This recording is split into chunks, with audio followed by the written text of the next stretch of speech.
Hi, and welcome to Screens in Focus podcast, where we share and connect as we spotlight our favorite shows and movies.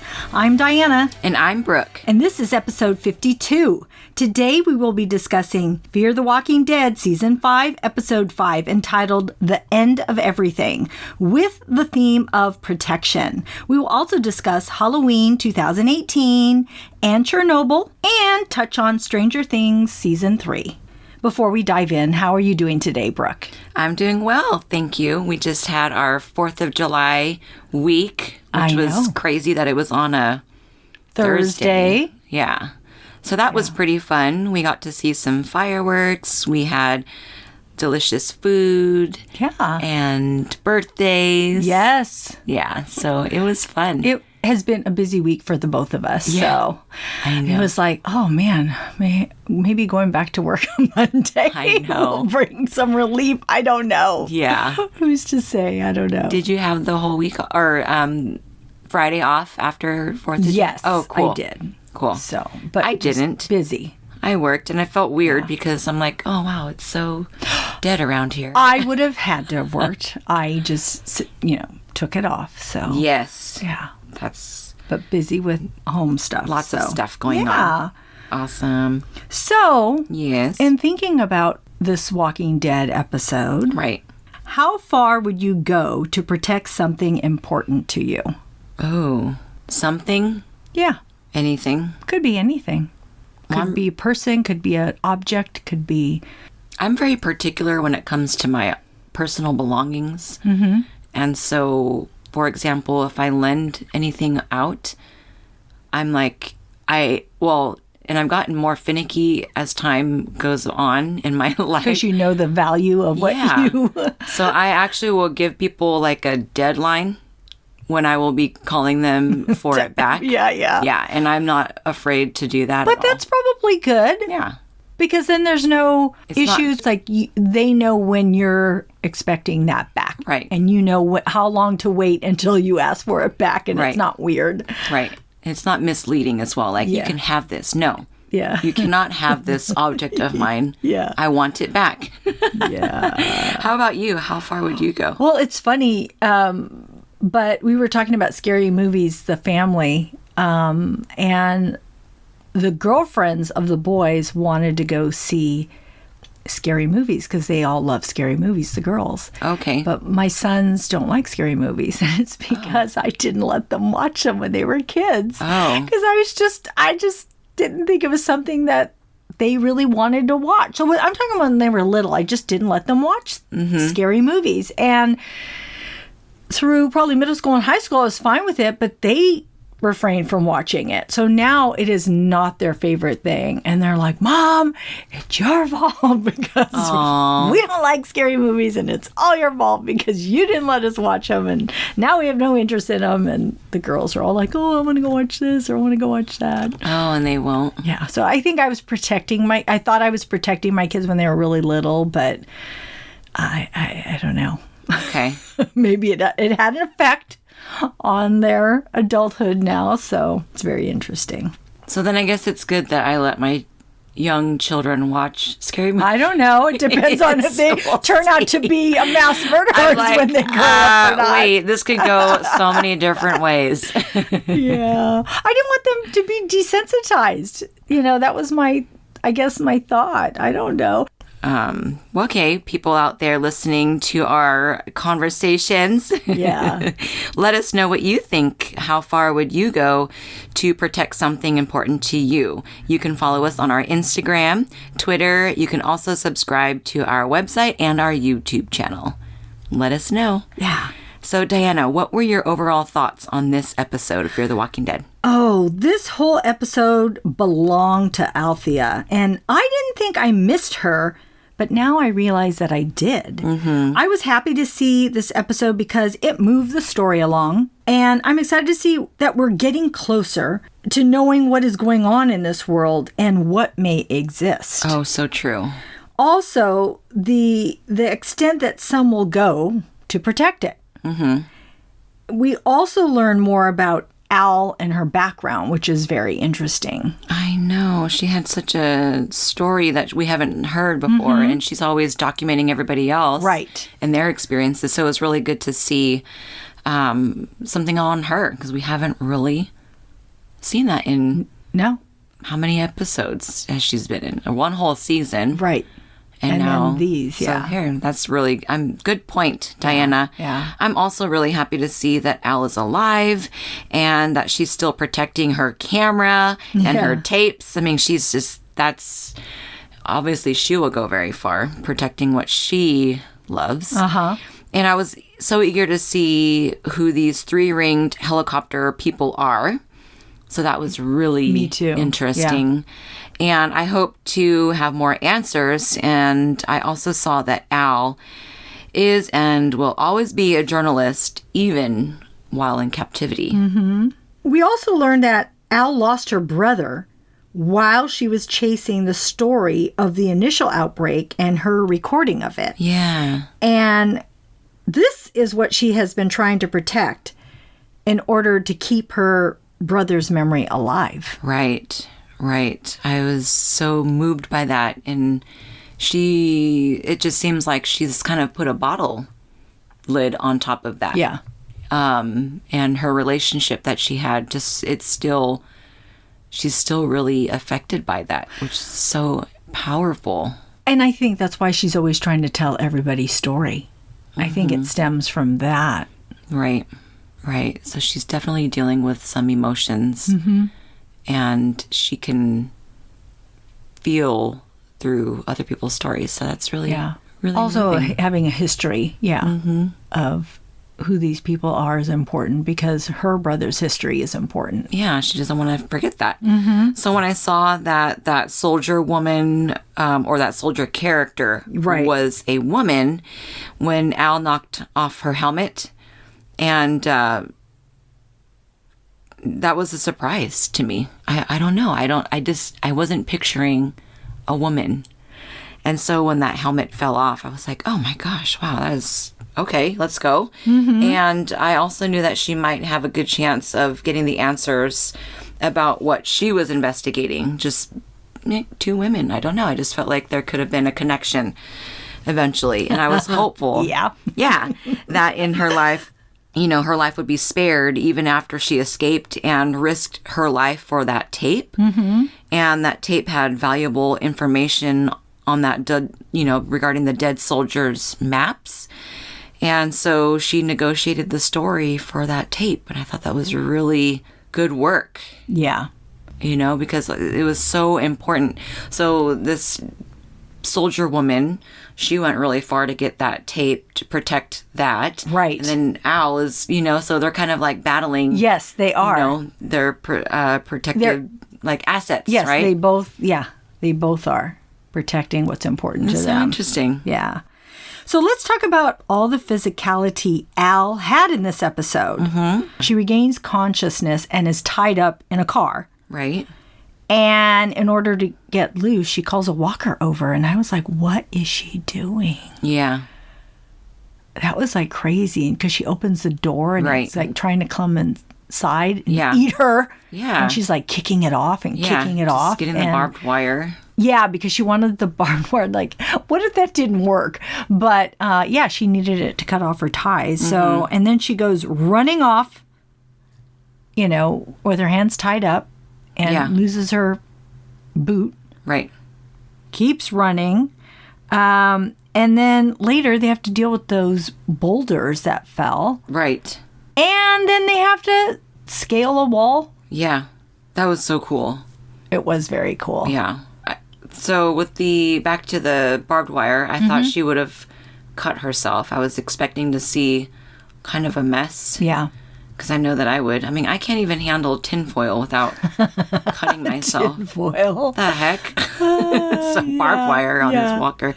And then one shoe, I don't know, I would step on some things, Exactly. That's what I was thinking too. Okay, go. And then these boulders are falling down and she's like, what did she say? I won't be the one waiting in the car Oh, yes, because it comes right down on the car. Yeah, and flips the car. And that was so smart. Yeah. I know. That's true. So now we know. Yeah. Never be the one waiting in the car. Mm-hmm. So then she names this soldier woman Happy. Mm-hmm. And so basically Happy and her partner, they were on a mission to get supplies to purify water. And she ends up telling Al about the nuclear plant and how her partner feared that he would end up like the radioactive walkers. Mm-hmm. And then Happy had protocol and needed to free up the threats to operational security, is how she put it. Yeah. Which led her to killing him, which is how far you would go. Exactly, because that guy was her, I mean, like I think Bessie, he was her friend, yeah, right? It seemed like it. Oh, man. Right. And, Al's curiosity, going back to that crash site, was just, she was so interested in his story. I mean, would you be? I don't know. I didn't see it at first. Like, what? I didn't either. But she saw something in that soldier, so it just led her to go back there. Well, probably maybe because it was a soldier. Like, where did he get this outfit after all this time? Why is he dressed this way? And he was killed. She noticed that he was killed. Yeah. He's wearing all that protective gear. So that's true. Right? Yeah. So, like, how did he die? Yeah. So she was interested. Yeah. But it did. The timeline was interesting, dark and raining. Like, why would you do that? But anyway, we already been down there. But this was all so important to Happy, and we find out later her name is Isabel, because of her community that she would be giving her life to protect. So she's protecting. That's for a community. So it's interesting, like, what people are willing to do for a community. Once you have it, you might as well keep it safe, because what else is there? What are you, exactly. What are you living for? Yeah. So that's your purpose. Yeah. And so Al asks Isabel the three, before she realizes her name, the three questions. What is your name? Where are you from? And what have you seen? And the woman doesn't give her answers, and that's why Al calls her Happy. Mm-hmm. And Happy makes a convincing argument for the place that she's protecting. She says it is the future, and that her life is less important than this place. Mm-hmm. And she tells Al that if she chooses the story, then Beckett's death and Happy's death mean nothing. And if Al wants her brother's death to mean something, for stories to matter, then she has to be sure there are people to hear them someday. Right. So I'm dying to know about this place. Me too. I mean, why is it so critical? Right. I cannot wait. I really want to know. Critical, but also, I mean, they're purifying water. So they have resources. Yeah. And they have helicopters. Well, they have some resources because they keep coming here. They have landing strips. And I think somewhere I either read or something that there was written about the traps that Daniel had been. Yeah. And they were saying maybe it was these people setting these traps so that they can protect their resources. Oh. But why would you want to kill the people? Know. Just to make future people live? You want to kill people now? Operational security. Because the current people you're killing turned into walkers. So what is that? How is that helping? You need more people than you need walkers. Yeah. I don't know. So Al reunites with Morgan and Alicia and tells them nothing of what happened. I know. But finally, I was just so glad that they found her when they did. And Al was so happy to see other people with them. And she didn't call them children. She referred to them as people. You're right. Yeah. So cute. I was expecting Al to tell them, and it made me wonder why she didn't. Does she not really trust Morgan and Alicia? I mean, Morgan would understand the situation. He respects the protection of the future and saving humanity. I mean, I know she made probably a promise to Happy, but I don't know. I was a little surprised she didn't say anything. Don't know. Again, she's protecting this Operational place. security. I mean, she almost got herself killed for knowing.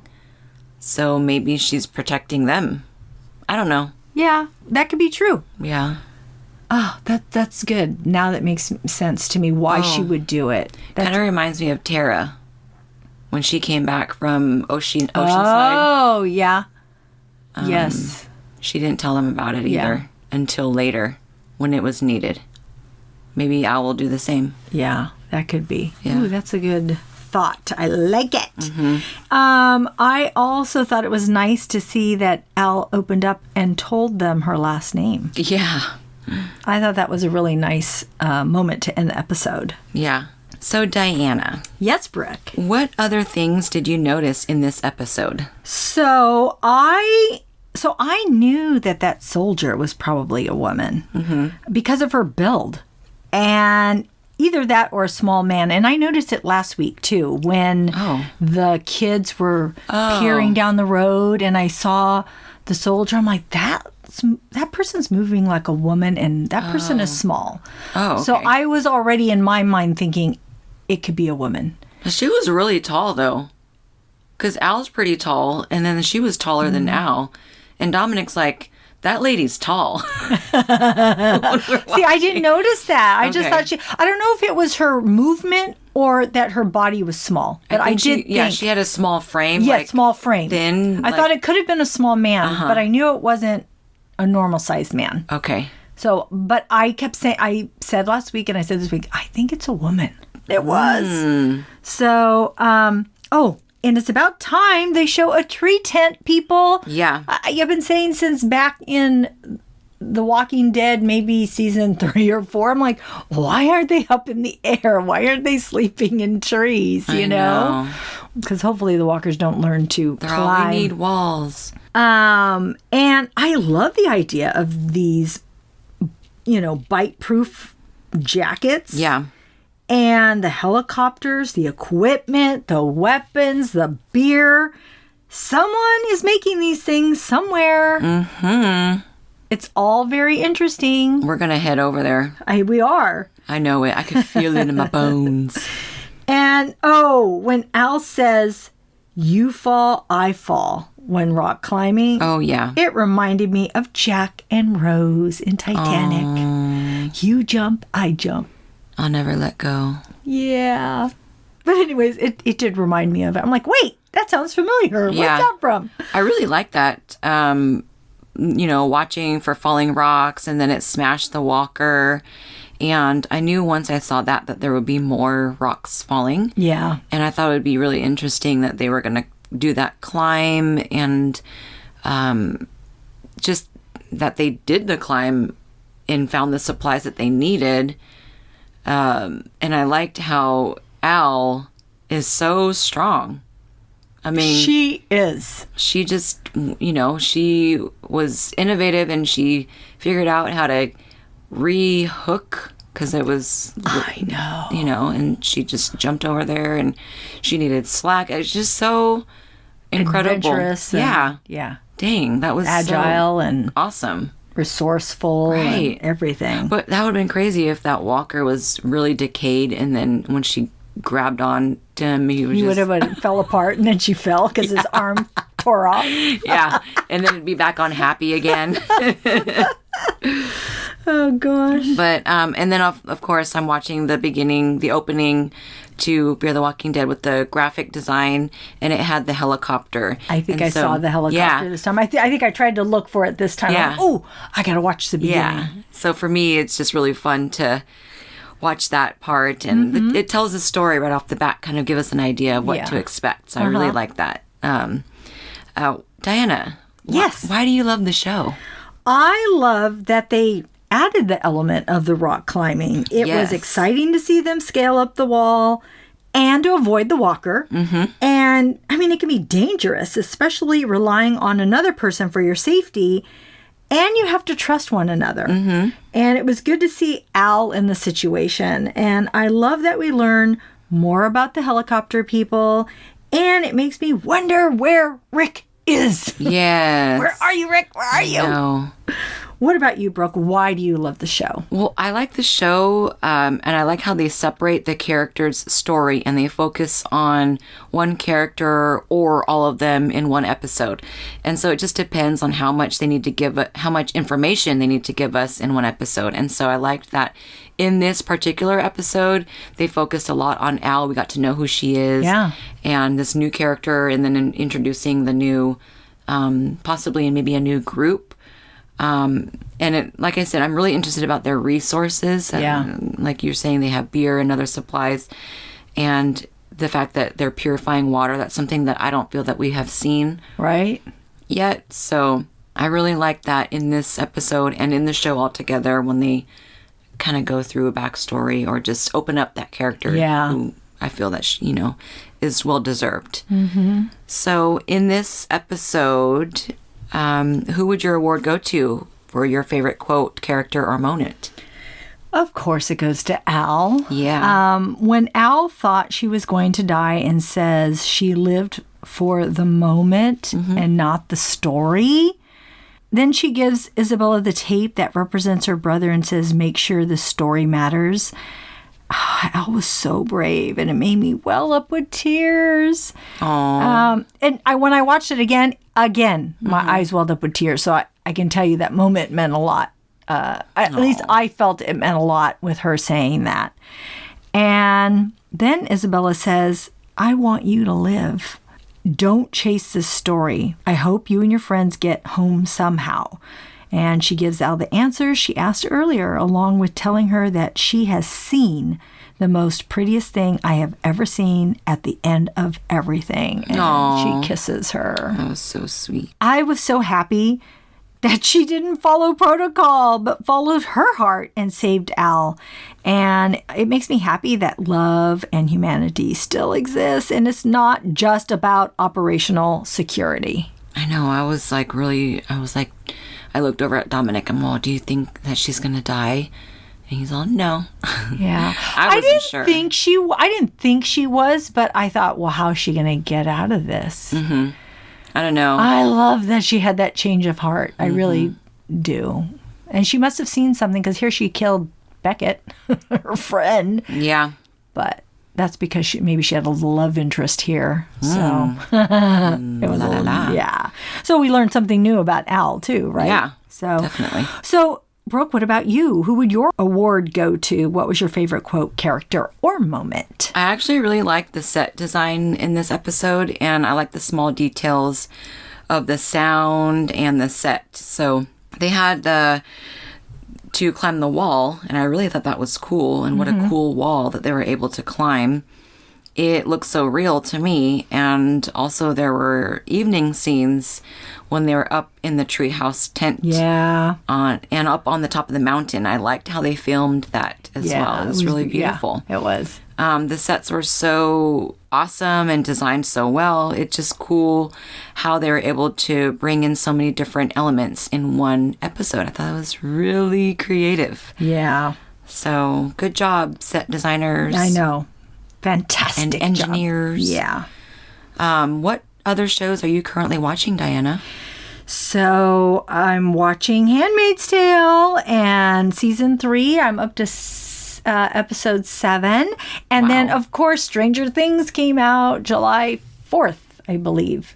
And I am halfway through, I think. Wow. And I won't spoil too much because I know you're watching it, or you haven't watched it yet, Brooke. But I just want to say I love the show. Sometimes I know how much I love the first season, the second season, but then, time passes and you're like, oh yeah, what's happening on that show? I know I really love it, but it reminds me when it starts again why I love it so much. Oh, cool. I love the kids. I love that these relationships between them, them growing up, they touch on that. But then there's also this science fiction element that gets thrown in. And that has to do with the 80s and all the great music. Yeah. I think those 3 things are what makes this show okay, cool. so awesome to watch. Yeah. So I'm excited for you to watch it, and I'm going to try and maybe vlog this. Yes, that would be really awesome. Yeah. I would love to watch your video blog on Stranger Things. Yeah. So, and I watched, as far as a movie, I watched Halloween 2018. Oh, we watched it a few weeks ago. Oh, just a few weeks ago. Okay, cool. And I really liked it.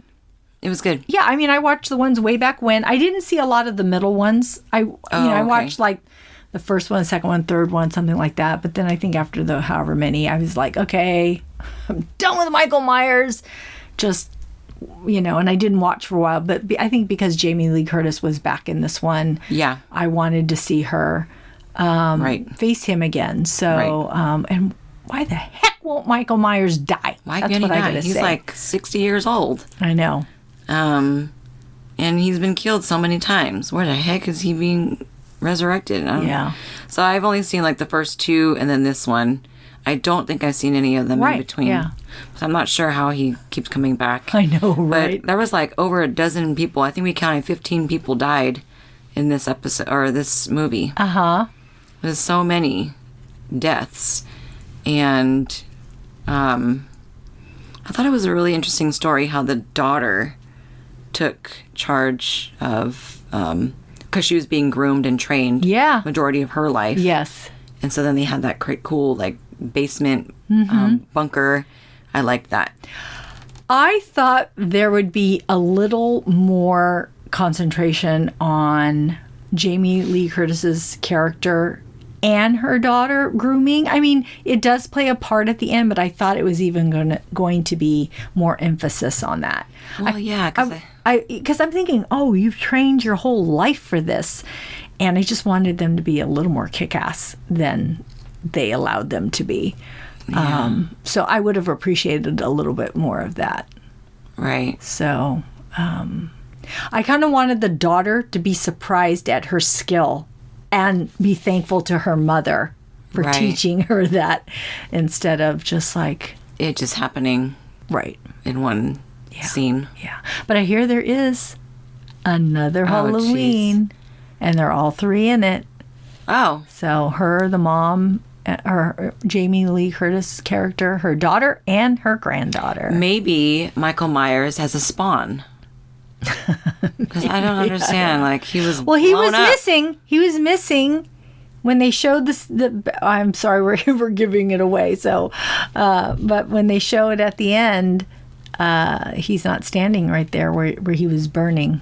So, who knows? Oh my goodness! He's got magical. He transports or something. I don't know what he does. Well, Dominic loves Halloween, so I'm sure we'll watch. Of course, of course, Dominic, you're watching Halloween. Yeah, he's the one that put it on. He was waiting to see it. He like family nights. He was like, "I want to watch Halloween." We're like, "What? We're not watching Halloween for family movie night." So we watched it during the day. Dominic, I cannot wait to watch. I just see him. Are you going to make movies or what? What are you going to do? Because I just want to know what it is. Yes. And I'm going to say yes. Awesome. I'm supporting you. I will support you. So, Brooke, what are you currently watching? Well, I was able to watch the series. It's a mini-series called Chernobyl, and it's on HBO. And it stars Jared Harris, Stellan Skarsgård, and Emily Watson. And Chernobyl is a story of a 1986 nuclear accident, and it's one of the worst man-made, negligent, catastrophic events in history. And it's about basically how they handle and manage that situation, and then all the sacrifices made to save Europe from that disaster. So in April of 86, the Chernobyl nuclear power plant in Ukraine, Soviet Union, had suffered a massive explosion, and it released radioactive material across Russia and Ukraine to as far as Western Europe. And Jared Harris portrays Valery Legasov, and he's a leading Soviet nuclear physicist, and he was part of the team to, just help contain the disaster. And Stellan Skarsgård played the Soviet Deputy Prime Minister, Boris Sherbina. And he was assigned by the Kremlin to lead the government commission on the Chernobyl in the hours that immediately after the incident. Mm-hmm. Emily Watson portrays Yulana Komayuk, a Soviet nuclear physicist. So good. Committed to solving the mystery of what led to Chernobyl disaster. It's amazing. And I'm hoping I got everybody's name correct. You spoke them well. Their pronunciation. You. So, how many episodes are in the series? I think there was 5. Okay. And they're about an hour long? Mm-hmm. And you've finished it? I did. Oh, I was going to mention that I've been wanting to watch this, but oh my gosh, I have so much television. It's so hard for me to catch up. I heard that there's a podcast that goes with this that's really good. Oh, and it tells you the background of a lot of decisions that they made, and so it's supposed to be really good. I would believe that. Yeah. That's because, I'm telling people that I've seen this show, and I'm saying also I've never heard of this before, and they're like surprised that I've never heard of it. But, I was like 5 when it happened, and so I don't remember learning about it in school or learning about it elsewhere. Yeah. I'm not huge into the science world. I just started getting into science and documentaries in my 30s. So now I'm kind of surprised that I never heard of this before. Right, and my 18-year-old son, he even knows more information about it than I do. Yeah. So I think that's awesome that he does. Yeah. So that they are teaching him. Like it does. I do remember or recall Chernobyl. I didn't know. And I still don't know about it, and so I want to go back. But yes, I totally know. I mean, when people say Chernobyl, I totally know what that represents. I don't know where Gabriel got his information. I know that he watches a lot of science shows. Oh, and things so maybe not in school. Might be on his own. Yeah, I'm not sure. But he's also taken different classes in high school that I didn't take, and so maybe he was educated on certain effects. And he took physics in school, so maybe something he knows more than me. But yeah, I was really moved by this, and it's pretty devastating. I mean, I can't imagine being those people and not knowing what that actually means, because people were contaminated really easily and fast. And this relates back to Fear the Walking Dead, right? Very apocalyptic. I mean, it's still, you can't go there. You still cannot set foot anywhere near there. Gosh, that's crazy. Mm-hmm. So there's pictures. At the end of the series, they showed pictures of what it looks like today. Mm-hmm. It's insane. Yeah. So check it out, people. Chernobyl, HBO. Okay, I will. It's on my list. I want to check it out. I want to bring up one last thing in the Walking Dead world. Did you hear about the Walking Dead comic books ending? That Robert Kirkman put out his last Good for him. comic 100. I think it's 193. Wow. It was 193 or 198. He didn't go to 200, but he ended the comics. So they're just wondering what impact that will have on the show. And so I thought that was very interesting. And I was going to say something. I don't want to give away what happened. So we'll talk about that off tape. Well, thanks, Diana. But that's our show. Thanks for tuning in. We are grateful you tuned in, and we hope something we said today resonated with you, gave you a chuckle, some happiness, some positivity, or inspiration. Please subscribe to our podcast and tell a friend. We would love more members of our TV club.